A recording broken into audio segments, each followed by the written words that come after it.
नमस्कार, मैं हूं प्रीति रघुनंदन और आप देख रहे हैं न्यूज 18 इंडिया पर अपना फेवरेट डिबेट शो हम तो पूछेंगे।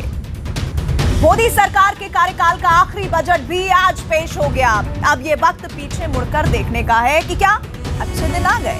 बजट पेश करने वाले हर सत्ता पक्ष को अपना काम, अपनी योजनाएं, अपनी नीयत कमाल की लगती है, लेकिन क्या ये बजट कमाल का है? बीजेपी के संदर्भ में बात करें तो क्या ये बजट कमल खिलाने वाला साबित होगा? ये सवाल इसलिए कि कुछ ही दिनों के बाद हर दल को चुनावी मैदान में कूदना है। इस घमासान में उतरने से पहले मोदी सरकार ने अपने तरकश का आखिरी तीर चल दिया है। इस आखिरी तीर से मोदी सरकार ने गरीब, मजदूर, किसान, वेतनभोगियों और महिलाओं को साधने की कोशिश की है। हालांकि बजट भाषण के दौरान जब पीयूष गोयल ने 5 लाख तक की आय को टैक्स के दायरे से बाहर करने का ऐलान किया तो बड़े तबके में खुशी की लहर दौड़ पड़ी। सदन तक में मोदी मोदी के नारे लग गए, लेकिन टैक्स छूट में ये ऐलान वैसा साबित नहीं हुआ जो उस वक्त लोग सोच रहे थे। संपूर्ण विपक्ष मोदी सरकार के आखिरी बजट को गरीब विरोधी, लोक लुभावन और अमीरों का भला करने वाला बता रहा है। इस आरोप प्रत्यारोप के बीच कई सवाल खड़े होते हैं जो आज हम पूछेंगे। हम तो पूछेंगे, क्या मोदी सरकार के लिए आखिरी बजट वोट बरसाने वाला साबित होगा? आज का दूसरा अहम सवाल होगा, क्या विपक्ष का आरोप सही है कि मोदी सरकार का बजट गरीब विरोधी है? और हमारा सवाल साथ ही ये भी होगा, क्या मोदी सरकार का आखिरी बजट अच्छे दिन की गारंटी है? कमाल के बजट से खिलेगा कमल? देखेंगे आज आप बड़ी बहस, लेकिन उससे पहले नजर पूरे घटनाक्रम पर।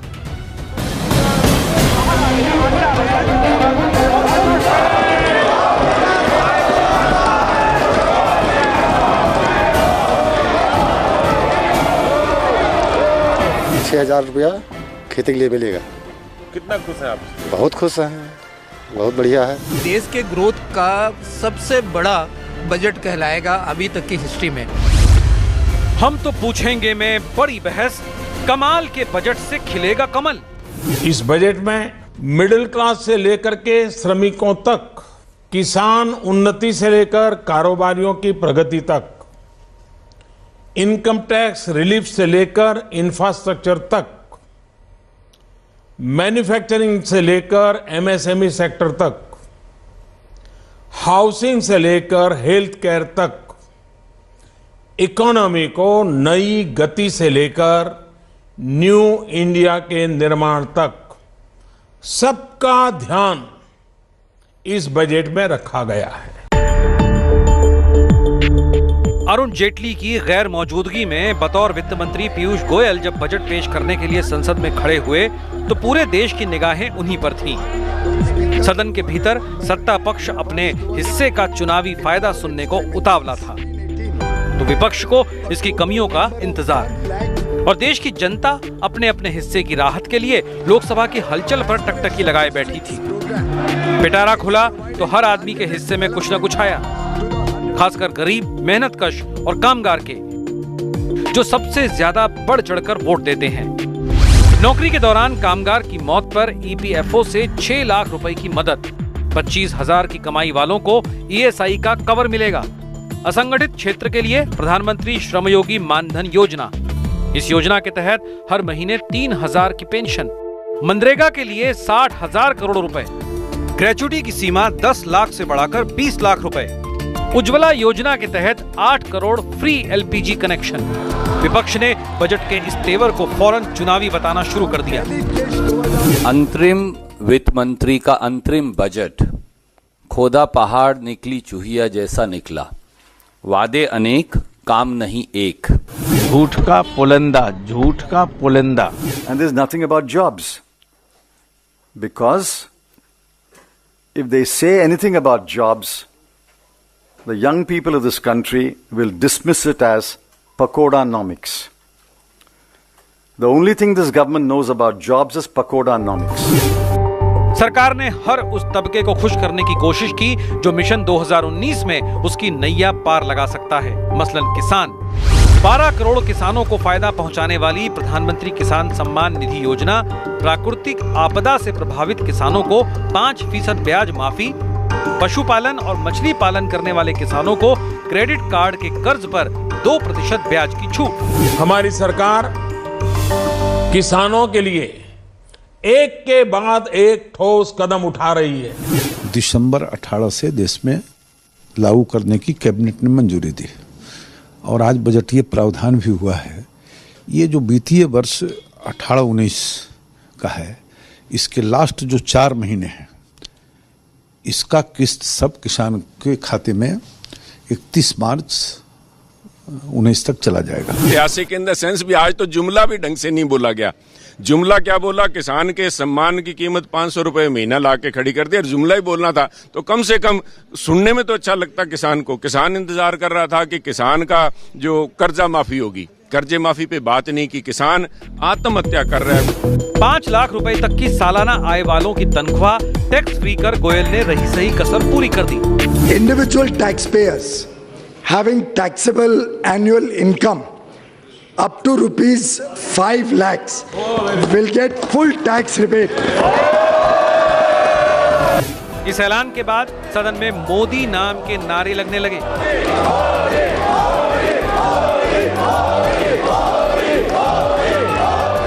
माना जा रहा है कि सरकार ने वेतनभोगी कर्मचारियों को अंतरिम बजट की मजबूरियां दिखाकर आगे इस दायरे को सबके लिए लागू करने का सबसबाग दिखाया है। टैक्सेबल इनकम 8 लाख रुपए है, तो अभी क्या उसको पहले के नियम के मुताबिक 2.5 लाख से ऊपर के सारे पैसे पे टैक्स लगेगा या फिर 5 लाख? जी, पहले के हिसाब से सब टैक्स प्रपोजल्स को मैंने इसमें चेंज नहीं किया है, इंटरिम बजट की अपनी मर्यादा रखते हुए। बरसों से ये मांग रही है कि 5 लाख रुपए तक की आय को इनकम टैक्स से मुक्त घोषित किया जाए। इतने वर्षों से की जा रही इस मांग को पूरा करने का काम हमारी सरकार ने किया है। बजट भाषण के बाद सत्ता पक्ष ने इसे चुनावी सर्जिकल स्ट्राइक करार दिया, तो राहुल गांधी बगैर किसी प्रतिक्रिया के चलते बने।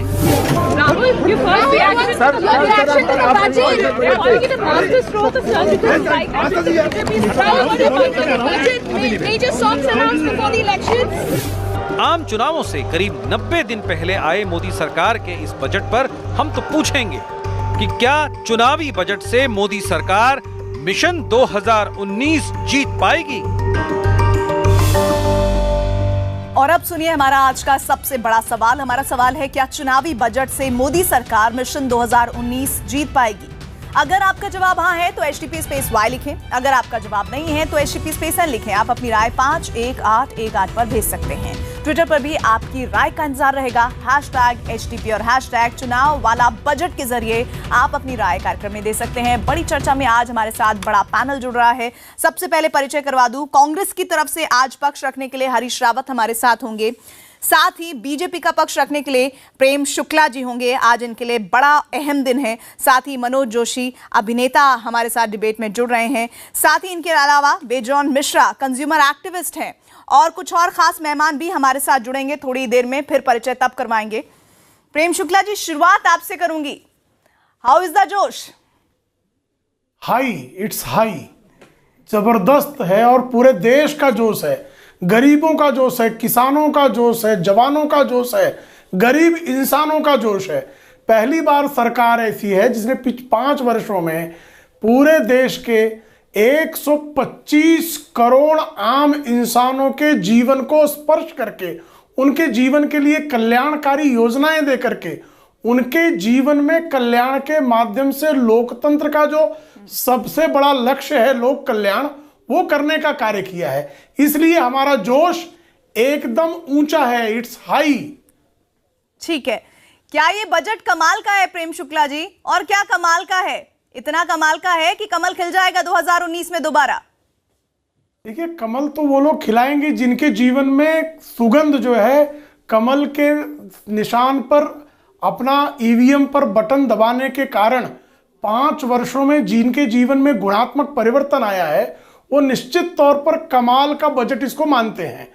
जिन लोगों ने जो है, आप ध्यान कीजिए, सिर्फ एक मुद्दा आपको बताओ, 2 लाख रुपए पूरे दशकों तक शासन करने के बाद मिडिल क्लास को 2 लाख तक की आयकर में छूट, आयकर मुक्त आय सिर्फ 2 लाख की कर पाया, और हमने जो है 5 लाख यानी 3 वर्षों में 3 लाख यानी 150% की जो है वो छूट दी है। ये मामूली चीज है। किसानों के संदर्भ में जिस तरह की योजनाएं बनी, सामान्य कामगारों के संदर्भ में जिस तरह की योजनाएं कल्याणकारी लागू हुई है, आप मुझे बता दीजिए ना, 70 वर्षों में गरीबी हटाओ, गरीबी हटाओ, 1970 का नारा इंदिरा गांधी कहती थी, राहुल गांधी भी वही कहते रहे। ये बताता है कि 50 वर्षों तक आपने देश को ठगा, सिर्फ अपनी तिजोरियां भरी हैं। राहुल गांधी की तिजोरी भर गई, 650 करोड़ रुपए आयकर का उनके ऊपर बकाया है। नेशनल हेराल्ड के जैसी संपत्ति को उन्होंने हड़पने का प्रयास किया।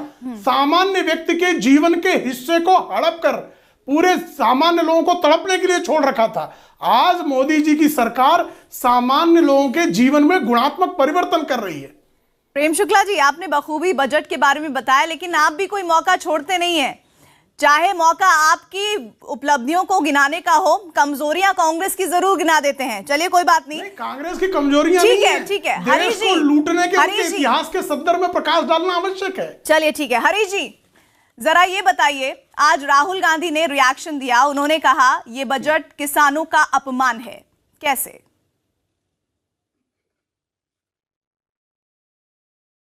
देखिए, पहली बात तो यह है कि सामान्य मतदाता सब ये कह रहे हैं कि बड़ी देर कर दी मेहरबान आते आते।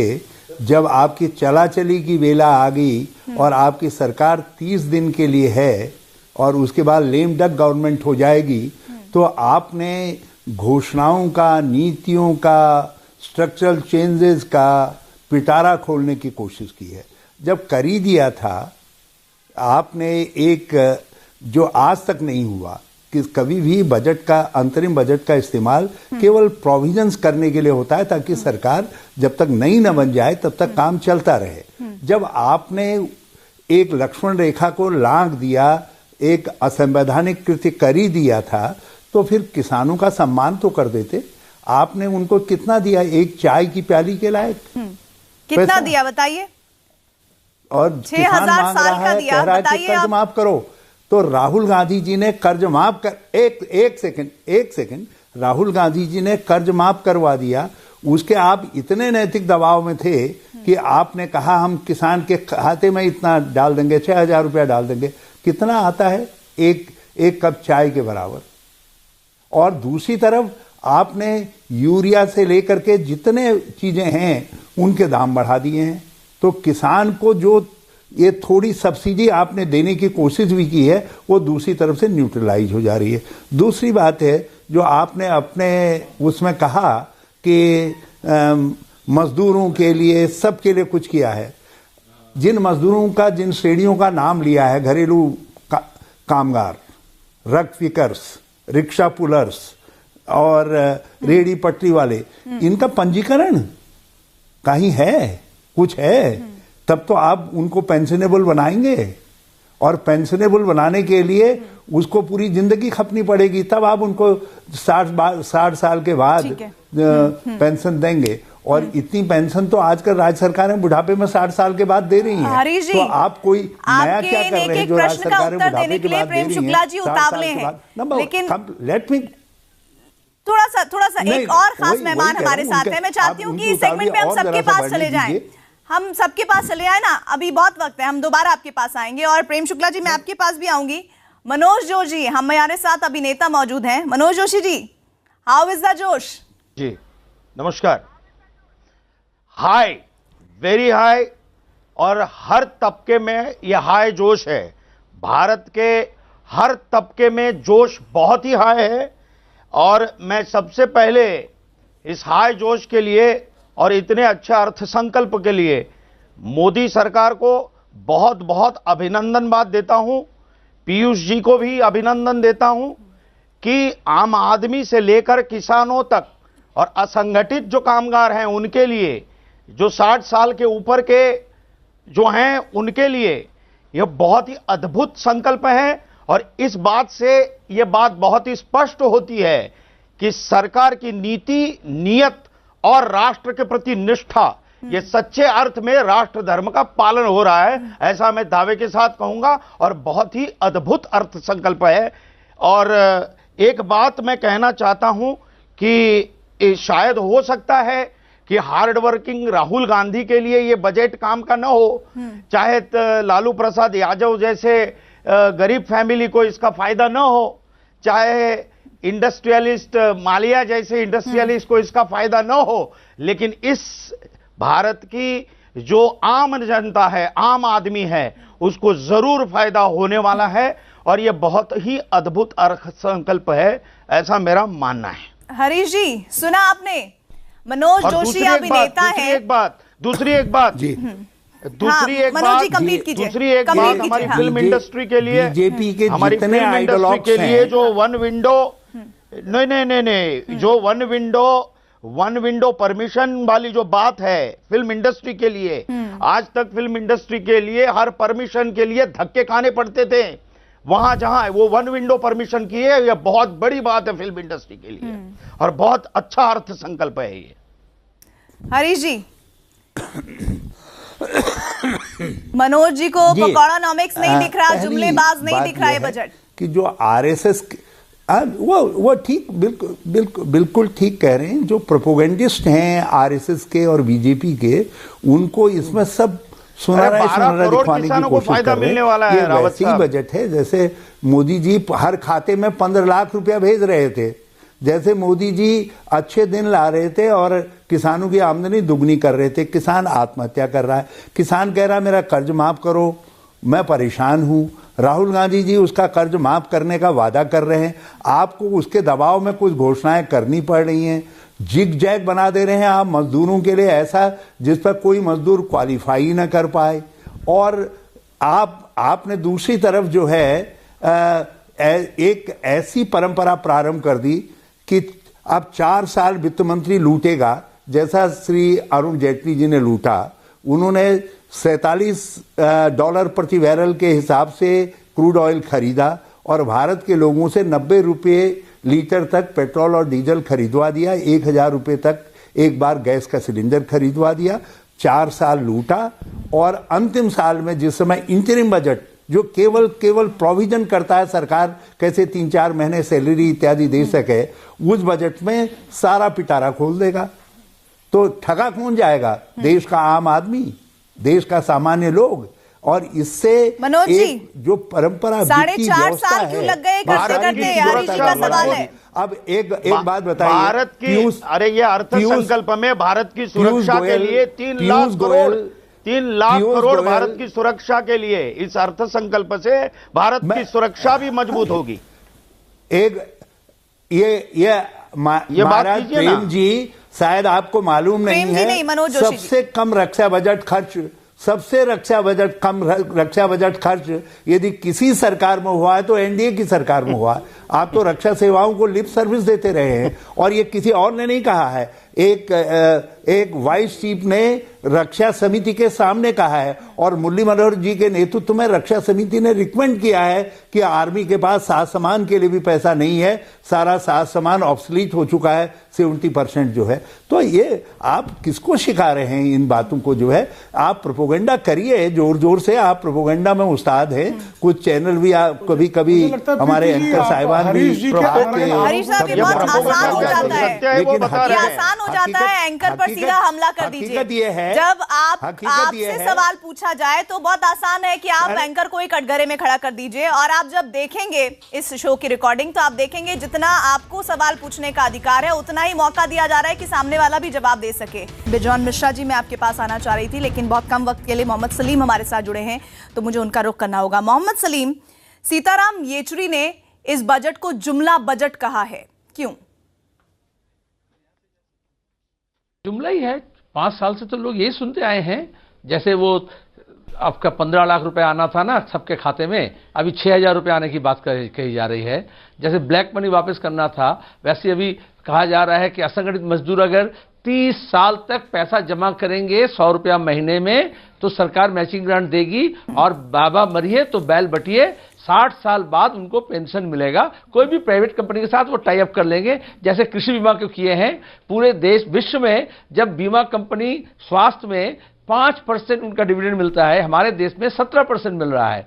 तो वो किसान के लिए, मजदूर के लिए, गरीब के लिए कहां भलाई कर रहे हैं? अगर करना ही था तो पहले करते। अब 100 चूहा खा के अभी हज को चल रहे हैं। 5 साल तक वो मानने के लिए तैयार नहीं थे। हम जब पदयात्रा कर रहे थे, पड़ाव कर रहे थे, किसान के पैर के छाले निकल रहे थे, आप मंडसर में गोली चला रहे थे कि किसानी का कोई समस्या नहीं है, उनका सब दोगुना कर दिया आमदनी, और अब कह रहे हैं कि 6,000 रुपए देंगे। तो इसका मतलब क्या हुआ? आप नौजवानों को रोजगार देने की बात थी, साल में 2 करोड़, अभी आपको कहना चाहिए था हम 10 करोड़ नहीं दे पाए, 7 करोड़ दिए। आप पूरा आंकड़ा ही गैप कर दे रहे हो। आपने कहा था 100 स्मार्ट सिटी बनाएंगे, अब वो जुमला हो गया। अब वो कह रहे 1 लाख डिजिटल गांव बनाएंगे। कब बनाएंगे? जब सांसद आदर्श गांव का घोषणा किया तो उसका क्या हुआ? अभी वो बताना चाहिए था 5 साल में। तो लेखा जोखा खत्म, इकोनॉमिक सर्वे नहीं है, आर्थिक सर्वेक्षण का रिपोर्ट आता, फिर हम समझते देश की स्थिति क्या है। आप जैसे प्लानिंग कमीशन को खत्म कर दिए, वैसे आप आरटीआई को खत्म कर दिए, वैसे आप नेशनल स्टैटिस्टिकल ऑर्गेनाइजेशन को खत्म कर दिए। प्रशांत चंद्र महालनोबिस बनाए थे हमारे देश में ये आंकड़ा इकट्ठा करने की बात, और ये सरकार जुमला करने के लिए आंकड़ा मोहम्मद सलीम, आपने अभी गिनाई बातें, आप किसानों की बात करने वाली पार्टी हैं, गरीबों की बात करने वाली पार्टी हैं। अगर पीएम किसान सम्मान योजना से 12 करोड़ किसानों को फायदा मिलता है तो आप क्यों नहीं खुश होते हैं? और आपकी पार्टी, जैसा मैं लगातार कह रही हूं, क्या कोई ऐसी योजना अभी तक लेके आई है? बताइए अगर लेके आई है जिससे गरीबों का, किसानों का भला हो, मिडिल क्लास का भला हुआ हो। बिल्कुल सही आपने कहा, अगर किसानों के फायदा होते तो हम तो खुश होते हैं।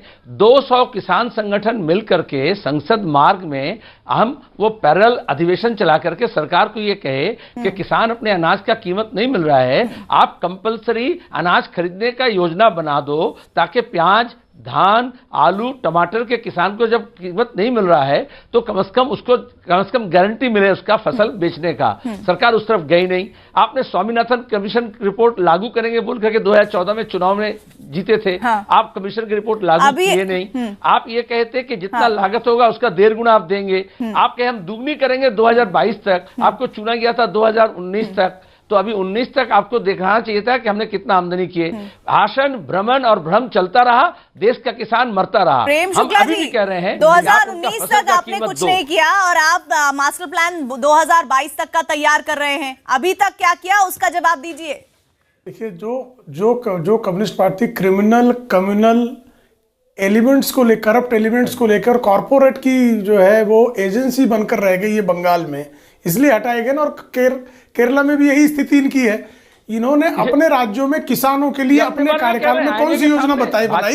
ये प्रश्न पूछते ही भूल गए। देखिए, मैं आपके बीच में सलीम साहब बोल नहीं रहा था। सलीम साहब, मैं जानता हूं आप तहजीब वाले व्यक्ति हैं और मुझे लगता है आप सुनेंगे थोड़ा सा। आप तहजीब वाले व्यक्ति हैं और मुझे लगता है कि स्वस्थ विमर्श में दूसरों का सुनना जो है, वैसे कम्युनिस्ट जो है वो तो हत्याएं करते हैं, किसी की सुनते नहीं है। आप लोग करोड़ों हत्याओं के दाग से उपजे हुए लोग हैं और किसानों की हत्या करना, मजदूरों की हत्या करना, मजदूरों से, कॉर्पोरेट से मिलकर मजदूरों की मिलें बंद कराना, यही कम्युनिस्ट पार्टी की आय का साधन रहा है और यही कम्युनिस्ट नेताओं का जो है मुख्य कार्य रहा है। लेकिन कृपा करके मुझे लगता है थोड़ा सा सुनने का साहस रखिए, थोड़ा सुनने का साहस रखिए, थोड़ा सुन तो लीजिए। अब आप सुन लीजिए ना, आप सुन लीजिए। आर्थिक मामलों पर ही बात कर रहा हूं। सुनने का साहस तो रखें, सुनने का धैर्य तो रखें।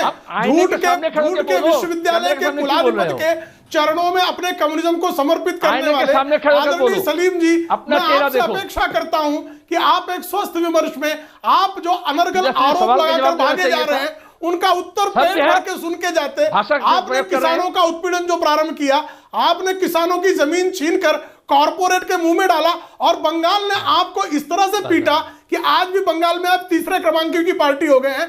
भारतीय जनता पार्टी की तुलना में आप बंगाल में भी खड़े होने की स्थिति में नहीं है, क्योंकि किसानों को ठगा, मजदूरों को ठगा और आपको कोई आपका सगा नहीं है। हर किसी को आपने ठगा। ये कम्युनिस्टों की स्थिति। अब आप मुद्दे की बात कीजिए ना, मुद्दे की बात तो कीजिए। क्यों भाग खड़े हुए? आपसे प्रीति ने एक छोटा सा प्रश्न पूछा कि आपने अपने कार्यकाल में क्या किया। केंद्र में आप 2 वर्षों तक आपकी सीपीआई सपोर्ट किए बैठी थी, 2004 से 2009 सपोर्ट किए बैठी थी। ऐसी स्थितियों में आपने किसानों के कल्याण के संदर्भ में कौन सी योजना ली? स्वामीनाथन आयोग की बात करते हैं। 2005 में स्वामीनाथन आयोग की रिपोर्ट आ गई और आपके प्रकाश करत जो है डॉक्टर मनमोहन सिंह के हाथ बिके पड़े थे। आपकी हिम्मत नहीं हुई स्वामीनाथन आयोग की रिपोर्ट को लागू करने के लिए बुलंद कर दे। ऐसे बिकाऊ कम्युनिस्ट जो है जिन्होंने किसानों को। सलीम रुकिए जरा। प्रेम शुक्ला जी रुकिए, ठहरिए। बिजॉन मिश्रा हमारे साथ हैं, कंज्यूमर एक्टिविस्ट हैं। बहुत देर से आप सभी पॉलिटिकल पार्टीज के व्यू सुन रहे हैं आज बजट पर। बिजॉन मिश्रा, आपने कांग्रेस, बीजेपी, सीपीएम सबको सुना, जरा आप बताइए आपकी नजर में ये बजट कैसा है? देखिए, बजट एक फाइनेंशियल एक्टिविटी है और अर्थशास्त्र के रूप से आप देखेंगे तो फर्स्ट टाइम कोई सरकारी बजट पे ये मतलब फोकस आया कि हमको मिडिल क्लास को देखना है, हमको नीचे वर्ग के जो बॉटम ऑफ द पिरामिड है उनको देखना है, और उसी को लेकर एक ब्लूप्रिंट बनाया गया, क्योंकि ये एक इंटरिम बजट है।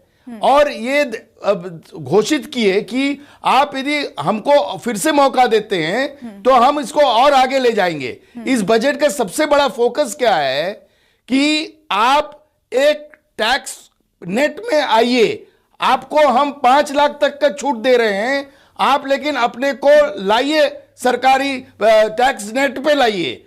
और पहले क्या होता था कि सब लोग डाइवर्शन करते थे, वो टैक्स को ऑलवेज चोरी करते थे, टैक्स चोरी।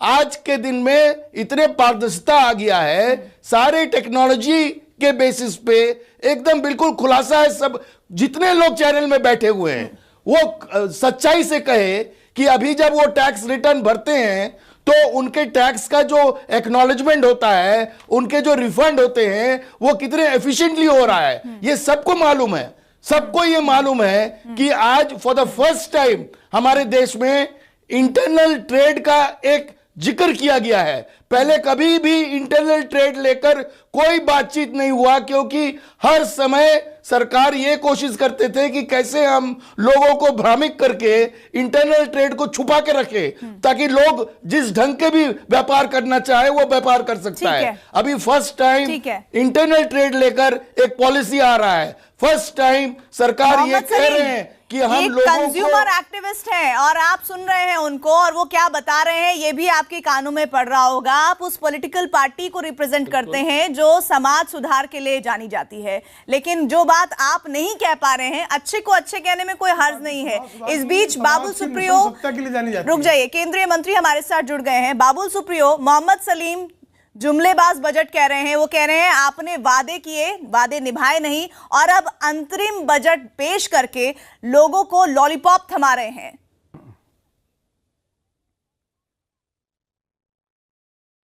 सलीम साहब हमारे बंगाल के दादा हैं और बड़े निष्ठा के साथ काम करते हैं, इतने पुराने सांसद हैं, तो सुबह उठ के उन्होंने ऑलरेडी लिख लिया था कि आज बजट के बाद उनका रिएक्शन क्या होगा। अब उसके बाद कंटिन्यूसली टीवी में बैठे हैं तो बजट पढ़ने का टाइम भी नहीं मिला, उसके बयान भी चेंज नहीं कर पाए। आई थिंक अगर पूरे नहीं ये सलीम साहब इतने आप अनुभवी मतलब सांसद है, आप अगर ऐसी बातें करेंगे तो it does not suit you. आप भले आलोचना कीजिए लेकिन ये सब मत बोलिए। तो मेरे ख्याल से it is a budget that has supported the middle class and I completely agree with the gentleman. मैं उनको देख नहीं पा रहा था, मैं सुन रहा था। The government has given a very clear picture that these are the things, Bijon ji, that these are the things that we plan for the middle class, and we will take this thing forward. और जैसे ये कहते interim budget, full fledged budget पेश कर रहे, ये सब जो बातें चल रही थी, मैं सिंपल कहूँगा कि ये ऐसा कहा जाता है इंग्लिश में कि if you are walking the right direction you will have to just keep on walking. और उसी वॉकिंग पे कोई ब्रेक लगाने की ज़रूरत नहीं थी। उल्टा इकोनॉमी की जो इस वक्त पोजीशन है 3.4% जो फिजिकल डेफिसिट का परसेंटेज है अगेंस्ट जीडीपी, जो आगे जाके हम लोग 2020-21 में जो है 21 के करीब हम 3.1 के करीब लाने की कोशिश कर रहे हैं। तो उस दिशा में हम सही डायरेक्शन में हम जा रहे हैं। So I think the government has done the right thing and shown the middle class that these actual things can happen and many of them are in retro effect, in retro effect. हाँ, तो नहीं revise किया ना, 3.3 हमारा वो था, but farmer distress के लिए जो 70,000 करोड़ रुपया दिया गया, आप अगर बजट का स्पीच सुनेंगे पीयूष जी का, उन्होंने क्लियर बोला कि 3.3 रहता, लेकिन जो 70,000 करोड़ दिया गया था फार्मर डिस्ट्रेस के लिए, नेचुरल कैलेमिटी के लिए, उसके वजह से जो है वो 3.4 हुआ। होता है 0.1% का इधर उधर, इतना बड़े देश का बजट में तो हो ही सकते हैं। सलीम साहब को भी मालूम है, आप लोगों को भी मालूम है। So I think that it is a very prudent budget and if people think that this is a vote है उसलिए ये बजट है तो मेरे ख्याल से फिर ऐसा नियम करना चाहिए कि 4 साल तक एक सरकार काम करेगी और 5वां साल में वो केयर टेकर सरकार बन जाएगी, कोई पॉलिसी डिसीजन नहीं होगा, कुछ भी नहीं कर सकते। ऐसा नियम हो कि 4 साल तक भाषण भ्रमण और भ्रम चले और 5वां साल में वादा हो। 4 साल तक भाषण भ्रमण भ्रम हो और 5वां साल में कुछ वादा हो। हाँ ठीक है, ऐसा देखिए, ऐसा लगना आपके लिए जरूरी है, क्योंकि अगर आपको ऐसा ना लगे तो फिर आप कैसे ऑपोजिशनिज्म या ऑपोजिशन बन सकते हैं। तो आपको जो कहना है कहिए, हम डेटा सामने लाए हैं, जरा घर जाके अच्छे से उसे पढ़िए, आपको पता चलेगा कि कहां क्या क्या तब्दीली आई है। I think that is very simple. आप तर्क करने के लिए बहुत सारी चीजें 100 स्मार्ट सिटीज बोले थे आप, पे भी ध्यान दिया 5 साल में 100 स्मार्ट सिटीज कहां गया वो बोलना चाहिए था। आप अभी बोल रहे हैं 1 लाख डिजिटल विलेज, आप बोल रहे हैं 1 lakh digital visit, digital village अभी क्यों बोल रहे हैं? तब सांसद आदर्श ग्राम योजना बोले थे, अभी क्या हुआ उसकी स्थिति? 15 लाख आप देंगे बोले थे, वो कहां गया? जो कहे थे वो बोलिए। विदेश से काला धन ले आएंगे बोले थे, वो कहां गया? नोटबंदी से आप बोले भ्रष्टाचार खत्म हो गया, अब कहां गया वो? आपको वो सफलता गिनाना था ना। आपको जवाब नहीं, आप दादा जवाब तो चेंज करते रहते हो, हर साल तो देने दो ना। चेंज करते हो। स्मार्ट सिटी में आपको पता था, सुनिए 100 स्मार्ट सिटीज कुछ नहीं कहे, मैं छोड़ दिया उसको। अरे सुनिए तो सही, हाँ खत्म। अरे आपने 5 सवाल किए, मुझे जवाब तो देने दीजिए, जवाब देने दो ना। अर्बन स्मार्ट सिटी बनाने का दायित्व केंद्र का नहीं था। खामोश हो गए। आप कहते हैं कैशलेस इकोनॉमी करेंगे, कहां गया? आप कहते डिजिटल पेमेंट सिस्टम चालू करेंगे, कहां गया? ऐसे थोड़ी ना होता है। आपके पास नौजवान है नहीं किया था। सलीम जी सुन लेते हैं, सुप्रियो जी कुछ कह रहे हैं, फिर आपसे पूरा उत्तर ले लेंगे। जवाब तो देने दीजिए, अरे जवाब तो देने दीजिए ना। आपने सवाल किया है, अर्बन डेवलपमेंट में मिनिस्टर था, अर्बन डेवलपमेंट मिनिस्टर था। पहले जमाने में ऐसा हुआ करता था कि अर्बन के लिए कुछ भी आपको ओके कराना होता था तो आप प्रोजेक्ट लेके सेंटर में आते थे, प्रोजेक्ट बाय प्रोजेक्ट उसे ओके किया जाता। जब से स्मार्ट सिटी और अमृत का प्रोजेक्ट आया है जिसमें 50,000 करोड़ और 40,000 करोड़ का प्रावधान रखा गया था, the states were given the right, states को यह दायित्व दिया गया कि वो अपने 4 स्मार्ट सिटीज को चुने। वेस्ट बंगाल का अगर आपको मैं एग्जांपल दूं, क्या आपका अशोक दा जलपाईगुड़ी से जीता है? उन्होंने चिट्ठी ने लिखा था कि जलपाईगुड़ी को स्मार्ट सिटी लिस्ट में डालना चाहिए, डाला ममता जी ने। वेस्ट बंगाल का सेकंड सबसे हाईएस्ट रेवेन्यू आसनसोल है, बहुत जायज है अगर वो सोचते हैं कि वो स्मार्ट सिटी बनना चाहिए। बना नहीं बना है क्योंकि ये स्टेट को दायित्व दिया था। तेरा नियम तो पढ़िए सर जी, आप स्टेट्स को एम्पावर करते हैं, 32% टैक्स के शेयर को 42 करते हैं, स्मार्ट सिटी के लिए पूरा पैसा दे देते हैं और स्टेट्स उसे खा जाती है। आप वेस्ट बंगाल में बैठे, कम से कम इतने पे तो 4 न्यू टाउन को चुना गया। उस बारे में जिक्र तो करना चाहिए था। मैं अपना आसनसोल को नहीं चुन पाया, वेंकैया नायडू जी ने अपना बिल्कुल बोला, हमने बहुत लड़ाई की, पैसे स्टेट्स को दे दिए गए। अगर वो बेईमानी करे, जहां पे स्मार्ट सिटी बनना था, गुजरात में जाके देखिए, गुजरात में जाके सूरत देखिए, इंदौर जाके देखिए, आपको पता चलेगा। जो बेईमानी करना चाहे वो आसनसोल को फिर 73 नंबर पे रख दिया। मैं अर्बन डेवलपमेंट मिनिस्टर होते हुए भी आपके इन बातों पर सलीम जी रिएक्ट करना चाह रहे हैं। सलीम जी, बाबुल सुप्रियो की कितनी बातों से आप इत्तेफाक रखते हैं? उन्होंने 2 सवाल किया है। उन्होंने कहा क्या होता है, इनको मालूम है, अभी अगर वो अलग बोलेंगे बोल के वो काम नहीं कर पाए तो ये वित्त मंत्री को बोलना चाहिए था ना। नहीं, वो नहीं, बहुत काम किया मैंने दादा। दादा बात मत घुमाइए, दादा बात मत घुमाइए, मैंने बहुत काम किया। जो 4 साल पहले जो जुमला किए थे, जो वादा किए थे, वो पूरा करना चाहिए था, या कितना हुआ उसके बारे में बताना चाहिए था। वो आर्थिक सर्वेक्षण नहीं कर पाए, इकोनॉमिक सर्वे नहीं दे पाए, बेरोजगारों को 2 करोड़ की नौकरी देना था, 10 करोड़ तो कितना दिए ये बोलना चाहिए था। वो स्टैटिस्टिकल ऑर्गेनाइजेशन को खत्म कर दिए, सांख्यिकी खत्म कर दिए, इकोनॉमिक सर्वेक्षण दिए नहीं, तो आज की स्थिति क्या है लोगों को मालूम कैसे होगा? अरे सलीम साहब, जायजा तो लीजिए। आप हकीकत से परे हैं। आप ये कह रहे हैं कि 12,000 किसान को फायदा मिलेगा। कौन गिना 12,000 किसान? कौन हकीकत से परे नहीं है उसको क्या मिलेगा? आप कह रहे जो आप नहीं जानते, किसने आपको बटाईदार नहीं सुने, कौन गिना कितने लोगों को नौकरी मिला है? आपके आसनसोल में लोग बेरोजगार नौजवान जमीन लेकर के खेती करता है, उसको नहीं मिलेगा, जमीन के मालिक को मिलेगा। कंटिन्यूअसली ऐसे बोलते रहेंगे तो डिबेट कैसे होगा? आप कंटिन्यूअसली अगर ऐसी बात करते रहेंगे तो आप सवाल करें, मुझे जवाब तो देने दीजिए। प्रधानमंत्री बोल दिए हैं पुडुचेरी को वड़क्कम, प्रधानमंत्री बोल दिए हैं, आप भी पुडुचेरी को वड़क्कम कर दीजिए। सीधे रुख करेंगे, हरीश रावत हमारे साथ कांग्रेस का पक्ष रखने के लिए जुड़े हुए हैं। हरीश जी, आलोचना करने के लिए आलोचना अगर बजट की करनी है तो आप कर सकते हैं, लेकिन इस बीच एक कोट जो सुनाना हमारे तमाम पैनलिस्ट के लिए जरूरी है उसका जिक्र कर रही हूं। स्वामीनाथन अय्यर कृषि विशेषज्ञ है, कोई और कहता तो शायद मैं कोट ना करती। ये वही स्वामीनाथन है जिनकी सिफारिशों को लागू करने की दुहाई तमाम लोग देते रहते हैं। हो सकता है आपकी पार्टी में भी देते हो, विरोधी पार्टी, और जितने भी किसान को समझते हैं कि किसान देश में महत्वपूर्ण भूमिका निभाते हैं, वो सब लोग ये मानते हैं कि स्वामीनाथन की सिफारिशें लागू होनी चाहिए। उन्होंने क्या कहा है बजट पर? पीएम मोदी ने इस बजट के जरिए कहा कि मुझे 10 साल के लिए और चुनिए। इस बजट की मुख्य बात 75,000 करोड़ रुपए का कृषि सहायता कार्यक्रम है। ये एक असाधारण उच्च आंकड़ा नहीं है, लेकिन ये मौजूदा योजनाओं से ऊपर और मिलने वाली सभी तरह की सब्सिडी से ऊपर है। जब वो ये कह रहे हैं कि वाकई में ये ऐसा बजट है जो आने वाले 10 साल तक के लिए मोदी गवर्नमेंट को सुनिश्चित करता है। राहुल गांधी कहते हैं किसानों को अपमान करने वाला बजट है। अब बताइए जरा कैसे? देखिए, जो तथ्य है वो किसने क्या कहा उससे नहीं बदलता है। तथ्य यह है कि किसान के हिस्से में केवल कर्ज माफी के बजाय जो है इन्होंने एक 6,000 रुपया सालाना डाल दिया है और बाकी कुछ नहीं दिया है। और स्वामीनाथन जी की बातें आपके लिए अहमियत रखती हैं या नहीं? कैसे मैनेज किया? क्या बात कर रहे हैं? सुन लीजिए जरा सा, क्या बात कर रहे हैं? नहीं, आप जरा सा धैर्य रखिए, मेरी बात सुन लीजिए। और इन्होंने कैसे कृषि को मैनेज किया है इसका एक सबसे बड़ा उदाहरण यह है। प्रीति जी, हम आना चाहते हैं। कृषि विकास दर जो यूपीए के समय में 4.5% से ऊपर थी, वो कृषि विकास दर आज घट करके 2% से नीचे आ गई। उसके लिए कौन दोषी है? आज कृषि में इन्वेस्टमेंट घट गया, और जब आप केवल 30 दिन की आप सरकार रह गए हैं तो उस समय आप कहते हैं कि साहब हमने 79,000 करोड़ रुपए का हम कृषि सहायता कोष खड़ा करने का काम कर रहे हैं, ताकि ये काम, यही मैं कह रहा हूं कि आपने कुछ ऐसे पॉलिसी अनाउंसमेंट किए हैं जिनको आप लागू कर ही नहीं सकते हैं।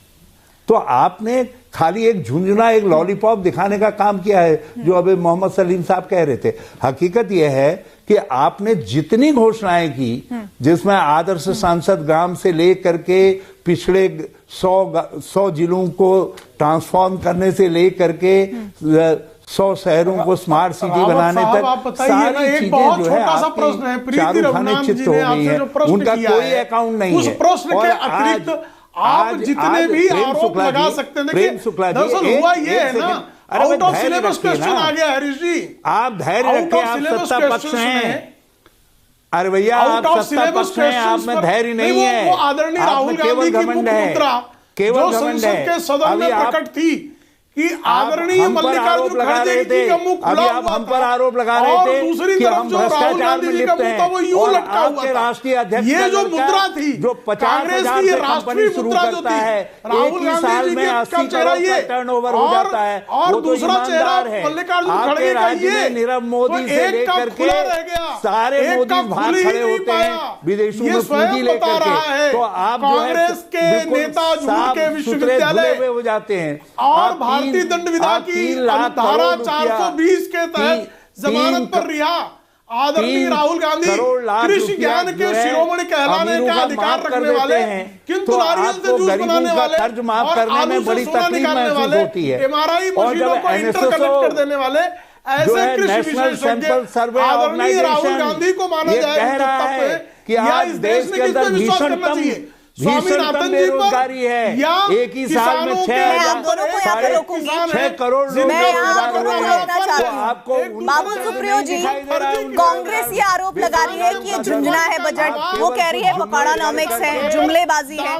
लेकिन ठीक है, प्रेम शुक्ला जी एक minute please, Prem Shukla ji, Harish Rawat ji please, मेरी गुजारिश है एक सार्थक बहस होने दीजिए आज। बाबुल सुप्रियो जी से सवाल है मेरा, बाबुल सुप्रियो जी, क्या इस बजट की वजह से पीएम मोदी दोबारा सत्ता में आ पाएंगे? मध्यम वर्ग है वो कह हरीश रहा जी है रुक मेरे जाइए बच्चे को प्लीज। नौकरी हरीश जी कैसे प्लीज, मिलेगी? हरीश जी प्लीज। मेरे बच्चे को हाँ। नौकरी कैसे बाबुल मिलेगी? वर्तमान वित्त मंत्री वर्तमान सरकार के पास उसका जवाब नहीं है। बाबुल सुप्रियो जी से मेरा किसान कह रहा है जो देखिए- आत्महत्या की तरफ जा रहा है। देखिए किसान कह रहा है मेरे कर्ज के आपका बोझ से सवाल मुझे सुनाई नहीं दे रही है बाबुल क्योंकि सुप्रियो हरीश जी, मेरा रावत जी सवाल ये है कि हरीश रावत विरोधी जी- कह रहे हैं पकौड़ानॉमिक्स है, मुझे आपका- जुमलेबाजी है, साथ ही कह रहे हैं झुंझुना है। तो क्या आपको लगता है कि इस झुंझुने वाले जो विरोधी कह रहे हैं उस बजट के बिहाफ पर पीएम मोदी दोबारा प्रधानमंत्री बन पाएंगे?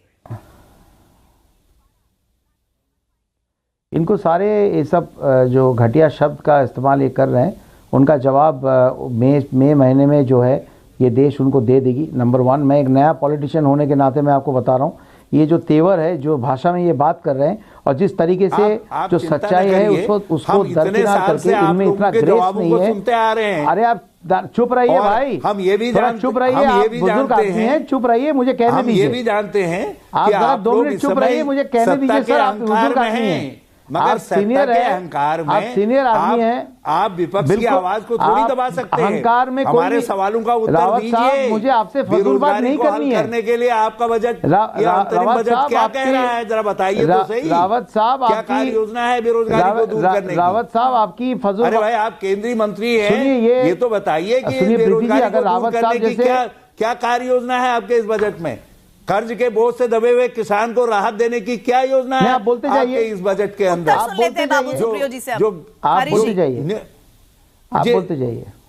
जो निम्न आय वर्ग है, उस नहीं, इनको निम्न बोलने आय दीजिए, वर्ग को ये आप अपना क्या सपोर्ट देने बोलने जा दीजिए, रहे बोलने हैं? दीजिए इनको। केवल एक 60 बोलने साल दीजिए के इनको। बाद एक पेंशन का लॉलीपॉप जो राज्यों के अंदर सब वृद्धावस्था पेंशन मिलती है लोगों को। नहीं, ये तो आपने एक और मजदूरों प्रीति जी, के मैं नाम से ये एक डिबेट नई में नहीं लेना वृद्धावस्था चाहता हूँ। या तो उनका फीडर आप बंद हरीश करें जी, या मुझे प्लीज, जवाब आपने देने सवाल दीजिए। पूछे ऐसा हैं नहीं तो हो उसका सकता है। उत्तर तो लेने दीजिए। एक बुजुर्ग- अब आप भी एक लगातार बोलते रहेंगे तो कैसे मुमकिन होगा? ये तो सवाल ही बनकर रह जाएंगे। नहीं। प्लीज बाबुल सुप्रियो जी को बोलने दीजिए। इनको बाबुल कुछ सुप्रियो जो आप जरा देखिए, आपने हमसे सवाल पूछा ही कब? नहीं, बिल्कुल हमको तो गलत एक बार अनर्गल ये आरोप है आपका हरीश रावत जी, बिल्कुल नहीं, बिल्कुल गलत बात है, बिल्कुल गलत बात है। बाबुल सुप्रियो जी कुछ कहना चाह रहे हैं, प्लीज। बाबुल सुप्रियो जी 30 सेकंड है आपके पास, प्लीज आप अपनी बात की वजह से रखिए। ही तो देश की ये हालत है। नहीं हरीश जी, आप अनर्गल आरोप लगाते रहिए और इसी तरह टाइम जाया करते रहिए। बाबुल सुप्रियो जी, मैं कुछ नहीं बोलूंगा जब तक ये चुप नहीं रहेंगे। मैं वो मुझे चुप है, सुनाई आप नहीं दे रही, मैं बोलिए, क्या जवाब दूं? प्लीज आप बोलिए। मैं आपको बता रहा हूं कि अगर 5 साल में हमारा एयर ट्रैवल, जितने लोग एयर ट्रैवल करते हैं, अगर वो दुगना हो गया है, अगर आप देख रहे हैं कि जो हमारा फिस्कल डेफिसिट का जो टारगेट है, हम उससे सिर्फ 0.1% आगे हैं, पीछे हैं। अगर आप देख सकते हैं कि इन्फ्लेशन को हम लोगों ने इतने सालों से डबल डिजिट में जाने से हमने रोक के रखा है। अगर इतने सड़कें, इतने रेलवे लाइंस, इंफ्रास्ट्रक्चरल रिफॉर्म, अगर इतनी सारी चीजें हुई है तो हम इनसे क्या बात करेंगे? ये तो फिर से आप इसमें बात कर रहे हैं, फिर से बात कर रहे हैं आप। लोगों के पास अगर पैसे नहीं होते, लोगों के पास पैसे नहीं होते तो कैसे वो हवाई जहाज में जा रहे? रावत साहब, नेता बनने के लिए कुछ तमीज भी रखा कीजिए। इसी वजह से लोग नेता से नफरत करते हैं। आप लोग जैसे नेता से नफरत करते हैं, हवाई जहाज में क्योंकि आपको तमीज ही नहीं है।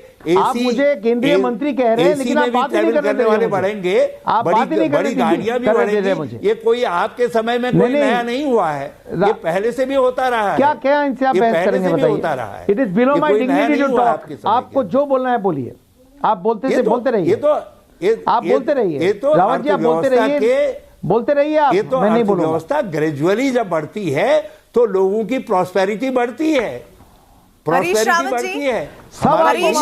क्यों लोगों ने आपको निकाल दिया? हरीश रावत जी हमारे साथ इस पूरे पैनल में सबसे वरिष्ठ नेता हैं और उनके लिए कुछ ऐसे शब्द बोले गए हैं जो ठीक नहीं है। हरीश रावत जी हमारे साथ लगातार जुड़े हुए हैं। बाबुल सुप्रियो, प्लीज आप अपनी 20 सेकंड में बात खत्म कीजिए, फिर मैं अगले पैनलिस्ट का रुख करूंगी, जल्दी से प्लीज। नहीं, मैं मुझे कुछ नहीं, वो आपको इंटरप्ट नहीं करेंगे, आप अपनी जल्दी से बात रखिए। ऐसी बातें कर रहे हैं। हाँ। मैं आपको सिंपल सी बात बता रहा हूं कि मध्यम वर्ग के लिए, मीडियम क्लास के लिए, मिडिल क्लास के लिए जो मार्ग दे दीजिए ना। आप कहिए बेरोजगारी को एड्रेस करने के लिए क्या कहा आपने? अब मैं बेरोजगारी का सवाल उठा रहा हूं, आप जो है आपको कोई ये जवाब ट्रैवल की दूंगा बात नहीं मैं। लेकर के आ रहे हैं। आपको नहीं, इसीलिए आप- आपको दामाद जी तो मैं यहाँ पे कहा बजट के मुझे बारे में लगता बात है कि करने आप आया हूँ। दोनों को रावत जी ही आपके साथ बहस कुछ करने देर के के लिए लिए इंतजार करना चाहिए और दोनों को ही ठंडा पानी पीना चाहिए और दोनों ही एक दूसरे की बातों को समझे और उत्तर प्रत्युत्तर होता रहे, वो एक सहज और सार्थक बहस है। इस बीच आमिर हैदर जैदी साहब, प्रीति जी आप क्या बात कर रहे हैं? नहीं प्रीति जी आप क्या बात कर रहे हैं? आप मुझे सवाल कर रहे हैं तो मुझे जवाब तो देने दीजिए। आप उनका बाबुल सुप्रियो जी हमारे साथ एक पैनलिस्ट बहुत देर से जुड़े हुए हैं और बदतमीजी नहीं चल सकती। नहीं नहीं नहीं, इस तरह की शब्दावली का इस्तेमाल बात मत नहीं, करिए। मुझे नहीं, छोड़ गलत दीजिए। है, मुझे गलत इनसे है, बहस गलत है। नहीं करना नहीं है। जैदी साहब, नहीं कैसे मैं करूं? ठीक है, किस आपकी चीज़ का- सारी किस बातों चीज़ का ही शब्दावली? उत्तर ले लेते हैं। मुझे एक नहीं बात जैदी करनी साहब है है हमारे इनसे। साथ। जैदी साहब आप ही से सवाल करने वाले हैं, अगला सवाल वही आपसे दागने वाले हैं। मैं बिना कोई सवाल पूछे, जैदी साहब बहुत देर से लिख रहे हैं, आप जो बोले आ रहे हैं। जैदी साहब बोलिए, क्या सवाल है आपका? देखिए, युधिष्ठिर जो बोले वो सत्य है, मुझे तो ऐसा लग रहा है, बाकी तो विपक्ष पूरा झूठा है। अंतरिम बजट में मोदी सरकार के अंतिम जुमले हैं, चांद ले लो सूरज निकल ही ले। नहीं सकते हैं। मोदी जी 2019 हिसाब देने का वर्ष है, जुमले ओढ़े, घोषणाओं का वर्ष नहीं है। नहीं, ये ये घोषणाओं का वर्ष नहीं, हिसाब देने का वर्ष है। लगातार 5 लाख की छूट की बात हो रही है, लेकिन वो 2019 में नहीं मिलेगा, 2019 में जाके मिलेगा। मुझे ये डिबेट में किसान की आमदनी नहीं देंगे, 16 रुपए 47 पैसे प्रतिदिन बढ़ाएंगे, लेकिन अभी हम 5 रुपए 40 पैसे दे के उसके अच्छे दिन की बात करेंगे। उसकी आमदनी हम 5 रुपए 44 पैसे। शिक्षा पर बजट 2.4% है, हेल्थ पर 1.1% है सिर्फ, शांति के साथ। लेकिन मसला ये है कि इनसे अगर ये पूछा जाए कि 10 करोड़ बेरोजगारों की जमात जो खड़ी हुई है आपके जुमले से, उसका जिम्मेदार कौन है? लेकिन नहीं बोलेंगे, ये बोलेंगे युधिष्ठिर ही सत्य है, अश्वत्थामा मारा गया। अब कोई नहीं बोलेगा। बाबुल सुप्रियो, इन सवालों का हरीश जी ने जो उठाए हैं, जो आमिर जैदी साहब ने उठाए हैं, उत्तर दीजिए प्लीज। कोई नहीं बोलेगा, बाकी कोई नहीं उत्तर दीजिए। सरकार जवाब देने के लिए यहाँ बैठी है, प्लीज इंटरप्ट मत करें कोई। बाबुल सुप्रियो उत्तर दीजिए। देखिए, मध्यम वर्ग के लिए नहीं, ये मुझे बोलने नहीं देंगे, लेकिन मैं बता रहा हूँ नहीं, एक ट्रेवल तो मजदूर भी कर रहा है, जो सऊदी अरब जा रहा है मजदूरी करने, जिसका आपने रोजगार छीन लिया, आप उसे रोजगार से गलत है। नहीं, ये गलत है, ये गलत है। आप इसका मतलब जवाब चाहते नहीं, ये उन्हें रावत जी को धमका सकते हैं। मुझे आप सबको रोकना पड़ेगा। बिजॉन मिश्रा जी, आपका कमेंट, आप कुछ कहना चाह रहे हैं, बहुत देर से सबको सुन रहे थे। नहीं प्रीति जी, आपने बिल्कुल सही कहा। देखिए, हम पॉलिटिकल इस डिबेट में नहीं आना चाहते हैं, हम न्यूट्रल हैं, हम अनबायस्ड हैं, हम एक आम नागरिक हैं। हम आम नागरिक के कहते हमारे डॉक्टर स्वामीनाथन ने जो टिप्पणी दिया, हम उस टिप्पणी को लेकर आगे बढ़ेंगे, क्योंकि वो साइंटिस्ट है, वर्ल्ड रिनाउंड है। स्वामीनाथन अय्यर कृषि विशेषज्ञ अगर कुछ कहते हैं वो भी पॉजिटिव इस बजट को लेकर, तो वाकई में संजीदगी से समझने की आवश्यकता है कि मिडिल क्लास और किसानों की बात हुई। आप सभी का बहुत बहुत शुक्रिया। सीधे चलेंगे किशोर के पास, वक्त है 100 बात की एक बात का।